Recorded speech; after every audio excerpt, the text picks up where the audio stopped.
Hello and welcome to our series From Puberty to Menopause.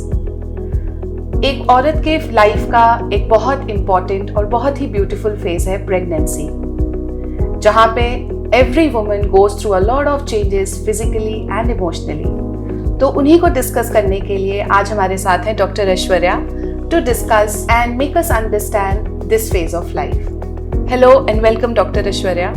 Thank you, Sonia. Thank you so much. I am honored to discuss this topic with you as birth expert and doula expert. Let's go ahead. Okay, thank you so much, Dr. Aishwarya. Dr. Aishwarya, what are the changes a woman can expect during pregnancy or during the early phase of her pregnancy? Pregnancy, I feel, is like a roller coaster ride for every woman. ये बहुत difficult journey होती है, एक movie की तरह होता है जिसमें थ्रिलर है, सस्पेंस है, रोमांस है, एक प्यार है जो जिसे आपने देखा नहीं है, उससे आप अथाह प्यार करते हो, उसके बारे में सोचते हो। बहुत इमोशनल जर्नी होती है ये और बहुत डिफ़िकल्ट जर्नी भी होती है हम सब के लिए। If I talk about the changes in pregnancy, जैसा आपने पूछा मुझसे, प्रेगनेंसी को 3 पार्ट में डिवाइड कर दिया गया है। बहुत लंबा फेज़ होता है, जैसे 9 मंथ हम जिसे कहते हैं। First 3 month, second 3 month and then third 3 months.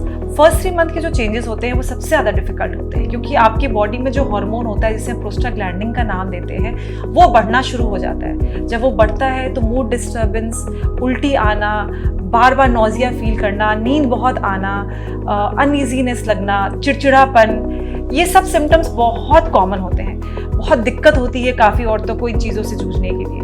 तो मेरी सलाह है, आप कृपया डॉक्टर से मिले, कृपया वेट ना करें। बड़ा मिथ है कि 3 महीना हो जाएगा फिर हम डॉक्टर के पास जाएंगे। ऐसा नहीं करना है आपको, क्योंकि प्रेगनेंसी नॉर्मल होती है तो वही एबनॉर्मल प्रेगनेंसीज भी होती हैं। जितनी जल्दी आप जा सके अपने डॉक्टर के पास, जब आपका प्रेगनेंसी टेस्ट पॉजिटिव हो, आप जाएं और वो आपको बेस्ट टू बेस्ट गाइड करेंगे। अब हम सेकेंड ट्राइमेस्टर की बात करते हैं तो वो सबसे बेस्ट टाइम होता है। उसमें हमारा बेबी ग्रो कर रहा होता है, हमारे ये सारे सिम्टम्स बेटर हो गए रहते हैं, बेबी की मूवमेंट फील होनी शुरू हो जाती है। हर मूवमेंट पे पेशेंट को इतनी खुशी फील होती है, उसका वेट थोड़ा सा गेन होने लग जाता है। She starts looking very beautiful and feeling very confident about her self. फिर लास्ट 3 मंथ, जिसमें आई थिंक अगेन वो सारा सस्पेंस शुरू होता है। अब क्या होगा, कैसे डिलीवरी होगी, नॉर्मल होगा, सिजेरियन होगा। फिर पेन शुरू हो जाता है, बैक पेन, अनईजीनेस, किसी को एसिड रिफ्लक्स होना, कभी कभी डिस्चार्ज भी होता है एबनॉर्मल, समटाइम नॉर्मल डिस्चार्ज जो आपको एबनॉर्मल लग सकता है।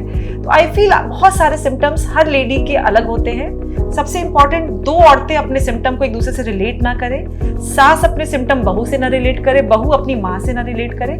सबकी अलग जर्नी है, अपने डॉक्टर से डिस्कस करें और वो जैसी आपको सलाह दें उसको आप ओबे करें। Thank you so much, very nicely explain.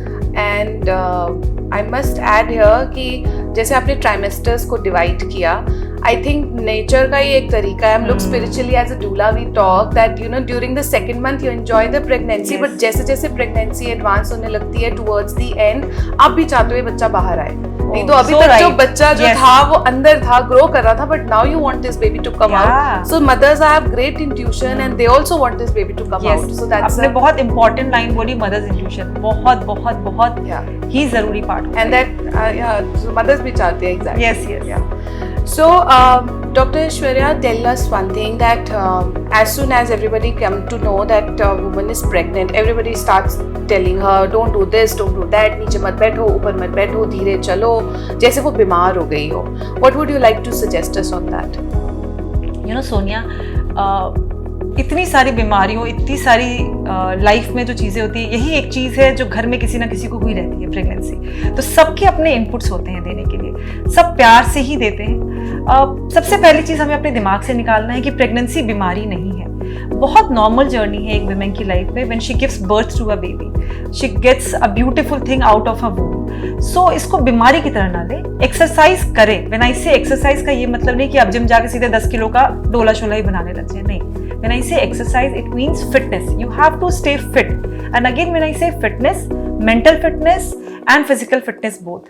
Physical मतलब आपको एक्टिव रहना है, अपने घर का आप जो काम आप अपने सक्षम है, आप जिस काम को करने में, आप कृपया वो काम करें। आप चलना चाहें आप चले, आप एक्सरसाइज के रूप में अगर आप थोड़ा फास्ट चलना चाहती हैं आप चल सकती हैं, लेकिन ये सब डिपेंड करता है आपकी डॉक्टर आपको क्या सलाह देती है। कभी कभी प्रेगनेंसी में कुछ कॉम्प्लिकेशंस होते हैं, दे आर समटाइम्स जिसमें आपको रेस्ट की सलाह दी जाती है। अगर आपको ब्लीडिंग हो गई है, या आपका प्लासेंटा नीचे है, या आपका पानी कम है बच्चे के आसपास, या आपका बीपी बढ़ा हुआ है, कुछ केसेस में आपको एक्सरसाइज रिस्ट्रिक्ट करी जाती है, keeping certain things in their mind. उस समय आपको वो चीज़ें नहीं करनी है। तो आपको अपने डॉक्टर पे पूरा ट्रस्ट रख के जैसे जैसे डॉक्टर आपको गाइड करता है उस चीज़ को फॉलो करना है। Second thing, diet. प्रेगनेंसी में सब कुछ अलाउड है, जो चीज़ आप खा सके, जो आपके रीजन का है, और जो चीज़ें आपको डाइजेस्टेबल है। जो चीज़ें अगर आपको ज़्यादा घी डाइजेस्ट नहीं होता है, प्लीज़ उसको अननेसेसरली नहीं ले, उससे कोई बच्चा घसक के बाहर नहीं आ जाता। Baby takes its own time to come. Diet अपनी हेल्दी रखे। When I say healthy diet, I think class second में हम सबने फूड पिरामिड पढ़ा है, which is very easy to remember also, जिसमें सबसे कम, जो पिरामिड में सबसे छोटा हिस्सा होता है वो फैट का होता है। डेफिनेटली वो कम रखना है, बॉडी का हाइड्रेशन मेंटेन रखना है, एक्सरसाइज करें, अच्छी डाइट रखें। Mental health literally goes for a toss. मन को खुश रखें, अपने फ्रेंड से बात करें, अगर ज़रूरी हो तो अपने बर्थ एक्सपर्ट से बात करें, आप थेरेपिस्ट भी ले सकते हैं, बट कृपया अपनी अंदर की चीज़ों को बाहर निकालें, गूगल ना करें, और व्हाट्सएप यूनिवर्सिटी से दूर रहें। आप आए अपने डॉक्टर से बात करें, वो आपको बेस्ट टू बेस्ट सलाह देंगे ताकि आपकी जर्नी बहुत स्मूथ हो जाए। Alright, thank you so much. ये आपने बिल्कुल सही बोला, व्हाट्सएप एंड गूगल दोनों से दूर रहें, because I think diploma holders हैं आजकल व्हाट्सएप और गूगल यूनिवर्सिटी के। Right, okay. So tell us, Dr. Aishwarya, what are the routine tests recommended during the pregnancy? There are few tests. One is called routine, one is called special. जो routine test होते हैं, जो WHO द्वारा भी recommended है और जो हम डॉक्टर्स भी रिकमेंड करते हैं आपको, सबसे पहले प्रेगनेंसी कंफर्म करने का ब्लड टेस्ट होता है। कितनी बार जब पेशेंट प्रेगनेंसी टेस्ट करती हैं तो उनका एक लाइन बहुत लाइट आता है मैडम, एक लाइन डार्क आता है। ऐसे में कंफर्म करना प्रेगनेंसी सीधे हम अल्ट्रासाउंड नहीं एडवाइस करते हैं। First there is one test called beta SAG, जो आपकी डॉक्टर आपको एडवाइस करती है। कितनी बार हम उसको आफ्टर 48 आवर्स रिपीट भी करने को कहते हैं। Then there are certain test जैसे सीबीसी, जिसमें आपका हीमोग्लोबिन वगैरह पता चलता है, आपका ब्लड ग्रुप अगर नेगेटिव है तो आपके हस्बैंड का भी ब्लड ग्रुप कराया जाता है। India is hub for sugar, that means India is hub for diabetics. So there are few special tests looking diabetics into mind. अगर आप obese हैं तो अगेन आपका शुगर चेक करना बहुत ज़रूरी है, तो आपको डॉक्टर शुगर चेक करने के लिए बोलता है। थायराइड वैल्यू बहुत ज़रूरी है आजकल, थायराइड टेस्ट करने को बोलता है। Then there is viral marker, जिसमें हम HIV, HbA1c और VDRL इंक्लूड करते हैं। कितने लोग आजकल HCV भी कराते हैं। तो these are few test along with one urine routine, जो बहुत ज़रूरी है। ये सारे हमारे रूटीन टेस्ट हैं जो हम patient as soon as one she gets pregnant और उसका टेस्ट पॉजिटिव आता है और सारी चीज़ें कंफर्म करने के बाद हम ये टेस्ट कराते हैं। बिल्कुल सही, thank you so much. And I think जितने अननेचुरल एनवायरनमेंट में हम रहते हैं, so it's always better to get all these test done and get it checked. Okay, so doctor, एक ये टेस्ट है dual marker test, can you please explain that when is it done and why is it done, what's the importance? There are few marker tests. One is called dual marker, other one is called quad markers. ये marker tests few chromosomal abnormalities in the baby pick करने के लिए होती हैं। जो सबसे common abnormalities हैं, they are 21, 13 and 18. Now these three abnormalities, they are chromosomal abnormalities और ये बहुत अर्ली पिक कर सकते हैं हम फीटस में। एक 11 से 13 प्लस 6 दिन का जब फीटस होता है, यानी 11 हफ्ते से 13 प्लस 6 वीक का जो प्रेगनेंसी होता है, उसमें हम डुअल मार्कर कराते हैं। बट उसके पहले हम आपका एक स्पेशल अल्ट्रासाउंड कराते हैं, जिसमें हम आपके बच्चे का कुछ मेजरमेंट लेते हैं, जिसे हम न्यूक्लियर ट्रांसलूसेंसी और नेजल बोन कहते हैं। उसके आधार पर मदर का ब्लड टेस्ट के द्वारा ये टेस्ट होता है। अगर किसी कारणवश अगर आपके घर पे कुछ इशू हो गया है और आपने मिस कर दिया है ये टेस्ट करना, फिर हम इसको 16 हफ्ते में भी रिपीट कर सकते हैं। क्वाड मार्कर कहते हैं उसको। अगर किसी वजह से 16 हफ्ते में भी रिपीट मिस हो गया आपका, then we can get it done at around 18 to 20 week of gestation. लेकिन अगर इस समय भी अगर आप नहीं करा पाते फिर हम इसे नहीं करा पाएंगे। तो you have to be in touch with your doctor कि अगर 13 हफ्ते पे नहीं हो पाया तो 16, और 16 पे नहीं हो पाया तो 18 से 20 हफ्ते के बीच में ये स्पेशल क्रोमोसोमल एब्नॉर्मैलिटी का टेस्ट हो जाना चाहिए। So coming to the next question, Dr. Aishwarya, let's talk about ultrasounds. बहुत मिथ्स हैं अल्ट्रासाउंड्स के अराउंड कि नहीं कराने चाहिए, बेबी पे इफेक्ट पड़ता है, ट्रांसवेजाइनल अल्ट्रासाउंड्स नहीं कराने चाहिए, उससे मिसकैरेज या अबॉर्शन के चांसेस बढ़ जाते हैं। Can you please explain us that? Thanks for this question. ये बहुत इंपॉर्टेंट क्वेश्चन आपने मुझसे पूछा।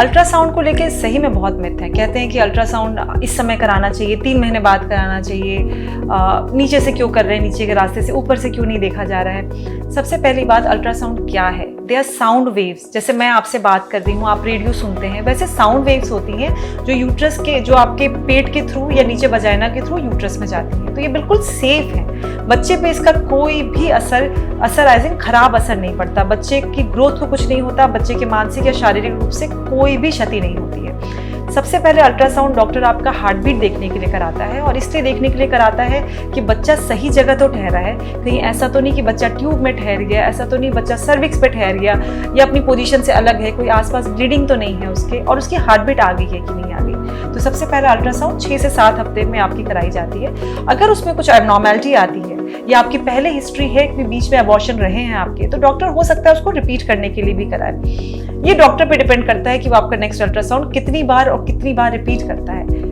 ठीक है, तो आपको अल्ट्रासाउंड को लेकर डर नहीं रखना है अपने मन में, बिल्कुल सेफ है। और पहला अल्ट्रासाउंड आइडियली जो 6 से 7 हफ्ते के बीच में होता है, अगर आपकी सारी चीजें नॉर्मल है तो नेक्स्ट अल्ट्रासाउंड, जैसे हमने इसके पहले डिस्कस करा, 11 to 13 वीक के बीच में होता है।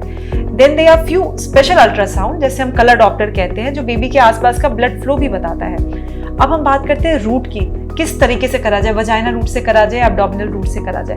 कभी कभी अर्ली प्रेगनेंसी पेट के द्वारा देखने से क्लियर नहीं दिखती है, कभी कभी हमारे ऊपर इतना फैट होता है कि अल्ट्रासाउंड का प्रोब बच्चे की धड़कन अच्छे से पिक नहीं कर पाता है। ऐसे में हम ट्रांस वजाइनल अल्ट्रासाउंड एडवाइस करते हैं। ये सिर्फ रूट है, वजाइनल रूट है, ये कोई प्रोब आपके यूट्रस तक नहीं पहुंचता, बहुत पतला प्रोब होता है जो आराम से वजाइना के थ्रू जाता है और आपके बच्चे और आपके यूट्रस का सारा डिटेल पता चल जाता है। तो कृपया अपने मन से भय निकाल दें, ये बिल्कुल पेनलेस होता है, आपके और आपके बच्चे की भलाई के लिए करा जाता है, ताकि आपकी फाइंडिंग और क्लियर हो डॉक्टर को, और वो आपको आपकी जर्नी बेटर कर सके और आपको बेटर सलाह दे सके। So every woman fears about labor and birth. What would you like to suggest that how can they prepare themselves for labor and birth? It's a very tough question to answer. It is a very horrifying journey. It's a very scary journey. When I say scary, I say mentally scary because सबको बहुत डर लग रहा होता है, कैसे कर पाऊंगी मैं, नहीं कर पाऊंगी। प्रिपेयर फॉर द बर्थ भगवान करता है, नेचर करता है, आपको बस मेंटली प्रिपेयर होना होता है। सो when I say mentally prepare, I always say speak up, बात करो अपने डॉक्टर से, जब आप मिलने आओ, speak to her, trust your doctor completely. आपको अपने हॉस्पिटल, अपने डॉक्टर पे पूरा ट्रस्ट रखना पड़ेगा। वो आपको गाइड बेस्ट करेंगी, जो वो आपको एक्सरसाइजेस सिखाती हैं, जो आपको मेडिसिन दे रही हैं, उसको टाइम टू टाइम लीजिए। कृपया अपनी एक भी विजिट मिस मत कीजिए। Do not listen to what your friend tell you. Do not listen to what your mother-in-law tells you, and do not listen to your mother. Do not go to dyes. Don't think कि आप ज़्यादा घी P लेंगी तो बच्चा तुरंत घसक के नीचे आ जाएगा और बच्चा हमारे हाथ में होगा। नहीं, there are many complications related to all these things. So best thing is prepare your mind for delivery. Listen to your doctor and stay calm and composed. When I say stay calm and composed, I also mean to tell you कि there are so many birth counselors around. There are so many exercises that is going on, बहुत सारे योगा होते हैं, आपके classes होते हैं जो हर hospital आजकल कंडक्ट करता है, जैसे हम एंटीनल क्लासेस का नाम देते हैं, कितनी बार बर्थ क्लासेस का नाम देते हैं। उसमें ड्यूला एक्सपर्ट्स होती हैं, बर्थ एक्सपर्ट्स होती हैं, आप उनसे भी मिल सकते हैं। You can connect them through online, उनसे बात करो। There are so many women who are having their birth experiences, उनसे शेयर करो चीज़ें, rather than taking advice from YouTube and rather than taking advice from somebody who can misguide you, rather than take advice from some medical people, ताकि वो आपको better guide कर सके। Also be in touch with your birth expert for sure. Absolutely. Childbirth preparation classes and birth story circles really ensure you and help you understanding how your body is designed to give birth, what is the role of pain, and birth story circles में जब आप बाकी लोगों से share करते हो, उनसे सुनते हो उनकी birth journey कैसी रही, then it really motivates you. And Sonia, I think you're expert in that. Thank you so much. Okay, so your birth is not your performance test.